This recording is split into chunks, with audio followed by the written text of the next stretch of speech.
창원에서 서울에 올라온 지 10년, 드디어 중소기업 청년 전세자금 대출을 통해 서울에 집을 구했습니다. 안녕하세요, 자취뭉치입니다. 자취하면서 가장 중요한 의식 주에서 아마 가장 부담으로 다가오는 부분이 바로 집이죠. 오늘 이 영상을 통해 제가 집을 구하게 된 계기와 과정을 아주 낱낱이 여러분들께 공개해서 영상을 시청하는 여러분들께서도 서울에 전셋집을 마련할 수 있도록 제가 이 영상과 함께 여러분들에게 도움을 드리도록 하겠습니다. 첫 번째, 대출 자격 확인하기. 1억 한도 2년간 1.2%의 금리로 최대 10년간 연장하며 대출을 유지할 수 있는 중소기업 청년 버팀목 전세자금 대출을 받기 위해서는 가장 먼저 대출 자격을 확인하셔야 합니다. 대출 신청일 현재 민법상 성년인 세대주 또는 세대주로 인정되는 자로서 세대주를 포함한 세대원 전원이 무주택인 최근 연도 부부 합산 연소득 5천만 원 이하 그런 고객들, 단독 세대주인 경우에는 연소득 3,500만 원 이하.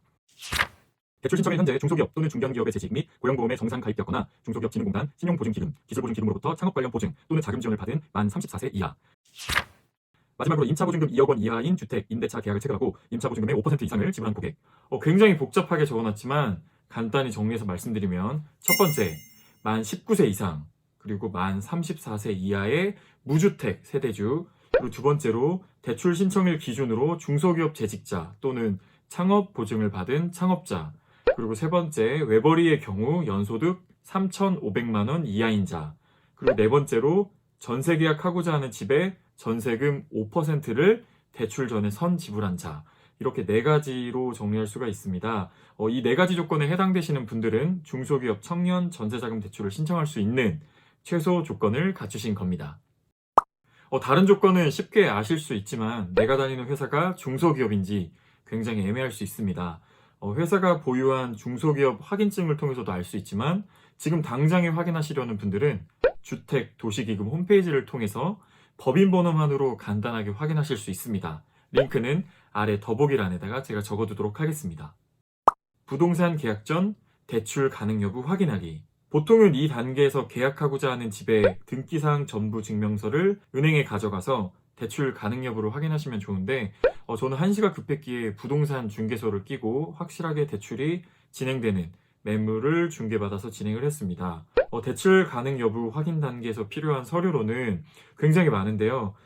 전세 대출 받고자 하는 집의 등기사항 정부 증명서, 그리고 전년도, 당해년도 원천징수 영수증, 그리고 재직증명서, 주민등록 등본, 만약에 5년간 이사 어떤 이력이 없을 경우에는 초본도 필요합니다. 그리고 가족관계 증명서.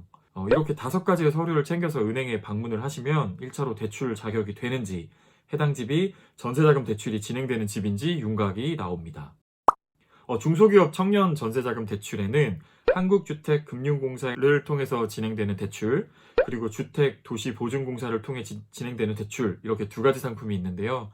주택도시보증공사로 진행되는 대출은 해당 집주인이 주택보증공사로부터 연락을 받아 서류를 수령하고 제출하는 귀찮은 절차가 포함되어 있기 때문에 대출 진행에 어려운 점이 있습니다. 그래서 저에게는 기존에 살고 있던 자취방에 보증금이 있었기 때문에 대출 가능성이 조금 더 큰 한국주택금융공사에서 진행되는 대출로 진행을 했습니다. 나의 운용 가능한 전세금 계산하기. 가장 먼저 해야 될 일은 나의 운용 가능한 전세금의 한계를 한번 계산해 보는 것입니다. 저는 투룸을 구하는 것이 처음에 목적이었기 때문에 대출 최대 금액 1억에서부터 역으로 계산을 해서 나갔습니다. 1억 대출금을 받기 위해서는 전세금 1억 2,500만 원이 최대였는데 이사비용, 가구, 가전제품 구입비용 등을 제외하고 나서 제가 전세금으로 오롯이 사용할 수 있는 금액은 2,400만 원 정도였습니다. 따라서 1억 2천만 원의 전세 금액을 80%로 대출을 받으면 9,600만 원이 대출 금액으로 나오기 때문에 제가 가지고 있던 2,400만 원을 더해 1억 2천만 원이 제가 운용 가능한 전세금의 최대였습니다. 따라서 전세금 1억 2천만 원을 기준으로 대출금과 임차인이 가지고 있어야 하는 액수를 한번 정리를 해보면 은행에서 대출금으로 나오는 액수인 전세금의 80%, 9,600만 원, 그리고 임차인이 가지고 있어야 하는 수중의 돈으로는 대출 시 필요한 전세금의 5%에 해당하는 600만 원, 그리고 전세금의 잔금 1,800만 원, 그리고 전세금의 0.3%에 해당하는 부동산 중개비가 약 40만 원이 있고 마지막으로 대출 진행 시 발생되는 보증료가 약 40만 원이 있습니다. 뭐 이렇게 해서 다 하면은 한 2,500만 원 정도를 가지고 있어야 1억 2천만 원짜리 전셋집을 구하실 수 있습니다. 근데 이제 계산해보면 1억 정도의 대출금의 이자가 2년 하면 겨우 한 10만 원 정도 되는데, 월세 10만 원에 지낸다고 하면 뭐 이런 서류를 구하는 것들이 뭐 귀찮을 수 있지만 그 정도는 감수할 수 있겠죠. 네 번째, 계약서 작성하기. 부동산 중개소를 통해 소개받은 매물 중에서 마음에 드는 매물을 선택하시고 나면 부동산 중개소에서 계약서를 작성하게 됩니다. 계약서 작성 시에는 크게 어려움이 없는데, 중요한 것은 계약 조건에 대출이 불가됐을 시 계약금의 전액을 돌려준다는 항목을 꼭 넣어야 합니다. 또한 부동산을 통해 제공받아야 할 서류가 몇 가지 있으신데요. 전세계약서, 전세금의 5%를 지불했다는 영수증, 그리고 해당 집의 등기사항 전부 증명서, 임대인의 통장사본, 이렇게 4가지를 꼭 챙기셔야 합니다. 이때 전세계약서의 경우는 작성이 끝남과 동시에 해당 지역의 동사무소에 가서 확정일자를 꼭 받으셔야 합니다. 확정일자가 없으면 은행에서 서류 통과가 안 돼서 헛걸음을 하시게 되니까 꼭 받으시길 바랄게요. 5번째, 필요 서류 챙겨서 은행 방문하기. 회사와 주거래 은행에 가면 보통은 가장 빠르게 처리가 되는데, 국민, 농협, 기업, 신한, 우리은행, 이렇게 5군데에서 대출 진행이 가능합니다. 이때 가장 중요한 것은 서류를 단 하나도 빼서는 안 되는 건데요. 만약에 서류를 빼게 되면 다시 헛걸음을 하게 되기 때문에 꼭 서류를 잘 챙기셔야 합니다.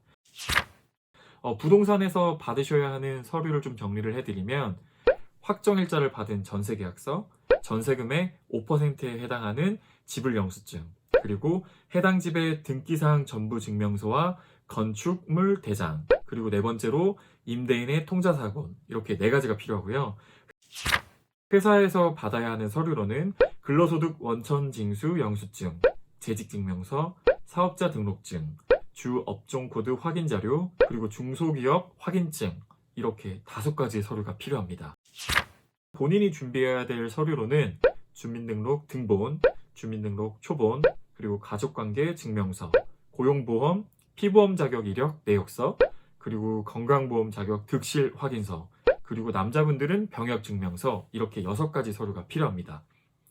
본인이 준비해야 할 서류는 다운받는 사이트 링크를 아래 더보기란에다가 적어두도록 하겠습니다. 이때 서류를 제출하고 큰 문제가 없다면 대출 완료가 될 때까지 기다리라는 상담사의 말을 들으실 수 있습니다. 6번, 대출 승인. 수많은 서류를 제출하고 나면 별다른 문제가 없다면 은행으로부터 아무런 연락이 없다가 한 2주 정도 후에 전화 한 통이 걸려옵니다. 대출 승인이 났고 임차인에게 돈을 송금하도록 하겠습니다. 이렇게 중소기업, 청년, 전세자금 대출을 받는 과정에 대해 알아봤는데요. 정말 복잡하고 준비해야 될 서류도 굉장히 많지만 사회초년생일 때 꼭 받아두시면 아주 최소한의 이자로 굉장히 큰 돈을 빌리실 수 있습니다. 이 영상이 따뜻한 보금자리를 구하는 데 도움이 됐으면 굉장히 좋겠습니다. 그럼 다음 영상으로 만나요. 제발.